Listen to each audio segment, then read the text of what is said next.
Good evening, and welcome to Vinyl Happy Hour, episode 22, right? Episode 22, we're going to break down a few new records and a holy grail. Got some really interesting color vinyl to show off, and a new drink that was a gift to me. So, like I said, we're doing these every Thursday night. Our Vinyl Happy Hour videos, we're discussing some new records, some old records, and some rare records. Every Friday, new releases come out. And I know there's a lot going on, both with new releases and with reissues of older albums. Plus, we're getting used collections into our store, Culture Shock, all the time. So we just want to keep you a little more informed of what's going on in the vinyl industry. And we're more or less going to review and show off some of the packaging on these albums and talk a little bit more about the bands behind them. And I'm going to do that while having a drink. Bourbon is usually my choice, and I have a mighty fine one here. My beautiful wife, Lauren, when she was visiting Nashville a few months back, brought back a little gift. I had a feeling it would be some bourbon. It's one I've never had. I don't think I've seen it available around the Rockford, Illinois area. It's Belle Meade Sour Mash Straight Bourbon Whiskey. The story on it is, it originally, a German immigrant started the making this back in the 1800s, and then they stopped during Prohibition. Well, Q4 to almost 100 years later, and his great-great-great-grandsons, I guess, heard about it. Everyone in the family is still talking about it, picked up the recipe, and got it going again a few years back. And I could tell just from looking at the bottle, it's like, oh, this is going to be a good bourbon. It's a small bottle, classy looking, and it's blended from 4 different barrels to get the flavors that they do. Each barrel is 6 to 8 years aged. I don't know what the mash bill is, though. Evidently, just from reading online, it's high in rye, though, which is going to give it a little spicy flavor, and it definitely did have a little spice to it. I'm not going to lie, I put a few drops of water in here. That's what's great about bourbon, is you can drink it neat, you can put ice in it, a little water, Coke, Sprite, whatever, you can make an old-fashioned. So that cut the spice down a little bit. And I like my bourbon a little sweeter, and that definitely helped with it. It gives it a little bit of vanilla kick.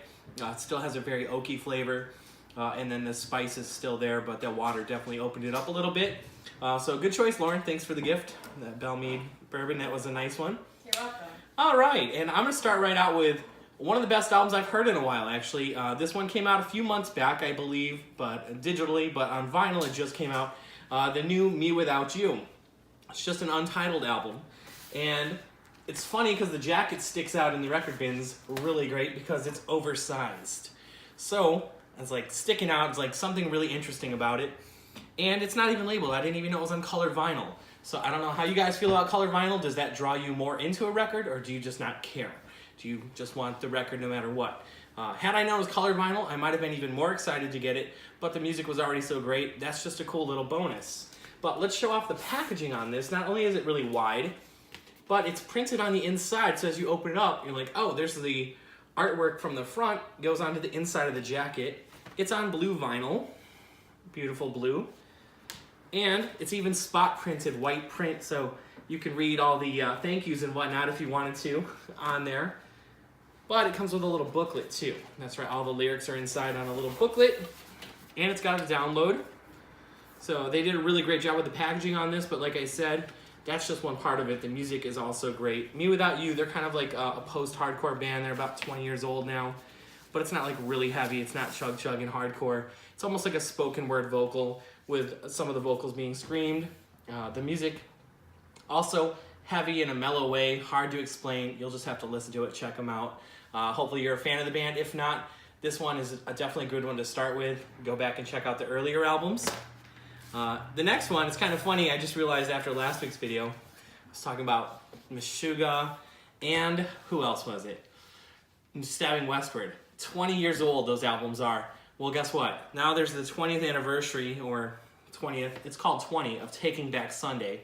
This is a career perspective of the whole band. It's got music from all of their albums, plus they put 2 new tracks on there. They're even going to be doing a worldwide tour. It's just funny, we're getting to the age where I'm seeing all these classic albums and classic bands having albums released on vinyl. It reminds me back in probably the older days, it's kind of reversed of probably bands from the 60s and 70s when their albums started coming out on CD, like 20 years later. It's kind of funny now because a lot of these bands we didn't see on vinyl. They were mostly on CDs and stuff. And now their stuff, 20 anniversary, is coming out on vinyl. It's just funny how that plays out. Anyway, they did a great job with the artwork on this gatefold packaging.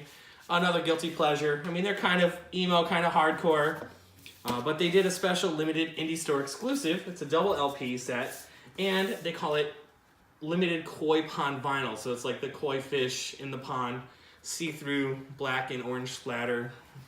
Really cool concept, really cool artwork. Again, indie store exclusive, so I love that when a band does something special release just for independent record stores. Does anyone know what this is? Kids See Ghosts. This is kind of controversial. Kanye West, you know, he has been, but him and Kid Cudi put together a really great album. It's a short album too. Every song hits just right. He's collaborated with Pusha T and some other people too.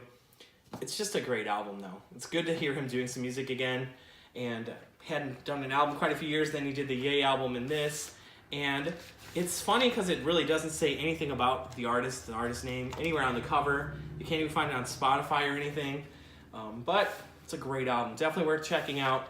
The way they can make music out of synthesizer sounds and vocals and other just samples and noises and drums and pull a song together is really amazing how it really hits. Just a great album. So this is a really funky one too. The Incredible Bongo Band. This could be a holy grail, but this is a reissue. Originals of this are just so hard to find. Such a strange album. Came out in '72. Just crazy kind of psychedelic guitar and loads of bongo, loads of drums, loads of percussion. It's all instrumental. There's a really funky story behind it all. The guy who put the band together, he was working for MGM Studios, and he was commissioned to make like music for horror movies and weird movies and things like that. So a lot of these were tracks and instrumentals used for movies, and somehow he, in the downtime in the studios, pulled studio musicians together to make songs that he eventually turned into an album. I guess it's called Michael Viner's Incredible Bongo Band. Most people just know it as the Incredible Bongo Band. But it's a really good crate digging record. If you're looking for records, it's hard to find, but loads of hip hop artists and other people have used it over the years. Aphex Twin, Beastie Boys, Kanye West has sampled it, Jay-Z, DJ Shadow, and Nas, to name a few. So it's heavily sampled. Lauren, that breakdancer you just met, you know, a while back. Legacy Press. Yeah, Legacy Press. He was dancing to a song from this, and I was like, oh man, that is so cool sounding, and it reminded me of how good this album is. It's been used in movies by breakdancers, by hip-hop artists, all sorts of people.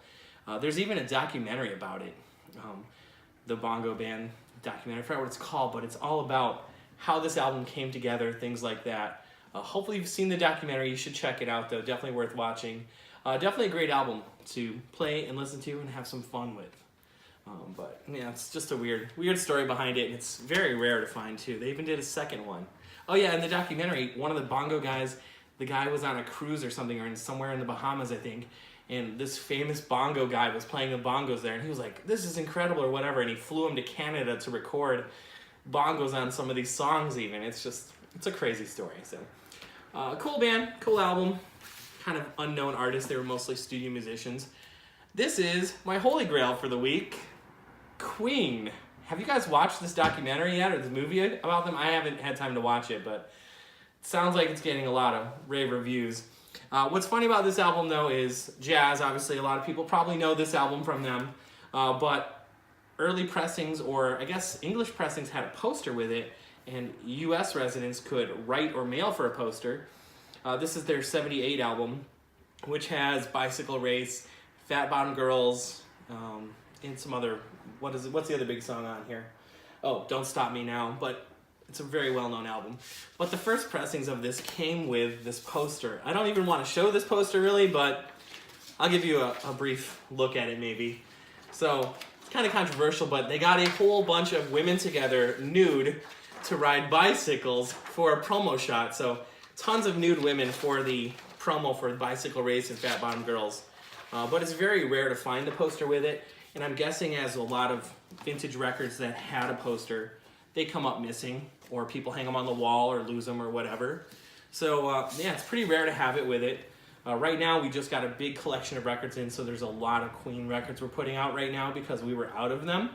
So this is going to be going out with that record collection. So what's the holy grail you have in your collection? I'd like to know. Is it a rare record? Is it an expensive record? Does it have a poster? why is it your holy grail? So let us know, because holy grails are always fun to discuss, listen to, and find out. My favorite is to find a holy grail that's sought after or expensive or something like that, and find out it's not even really a great album. It's just an interesting album or an odd one. So also let us know. We're looking for good drinks, any distilled spirit, bourbon, or whiskey that you recommend. I'd love to check it out. Again, thanks to Lauren for picking this one up. This is a Nashville distillery too, I guess. A Nashville brand. So a lot of bourbons are mostly known out of Kentucky, but there's a lot of new distilleries going in across the country too. So thank you so much. Go check out our previous Vinyl Happy Hour videos on YouTube too if you haven't seen those. And we'll see you next week. Till then, cheers.